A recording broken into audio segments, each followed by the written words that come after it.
how to sell Bitcoin or crypto on Binance. Hi everyone, welcome back to the channel. In today's video, I'll guide you on how you can sell your cryptocurrency on Binance, so just make sure to watch the video till the very end. So if you'd like to sell your Bitcoin or your cryptocurrency on Binance, all you have to do is simply go ahead and then first of all, make sure to launch the Binance application on your phone.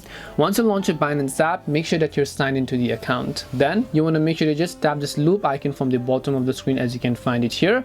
And then over here, you'll find this option called buy. Do not worry, we're not going to buy it, but we're going to sell it. But anyway, I want you to click on this buy option for now.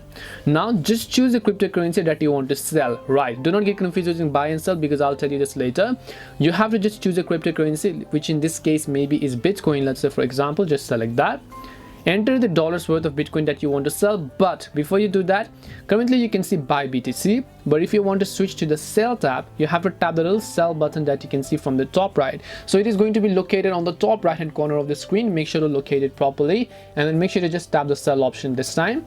Now you can enter the dollars worth of Bitcoin that you want to sell, tap on sell BTC, make sure to verify your identity and everything else, enter the payment method and so on, then successfully sell your BTC in this way. So this way you can sell Bitcoin or any of the cryptocurrency on Binance. Hope this video was very helpful, and if it did help you, then make sure to leave a like and subscribe to the channel. If you have got any more questions, then feel free to leave them down. Thank you very much for watching till the end of this tutorial, and see you soon in the next video.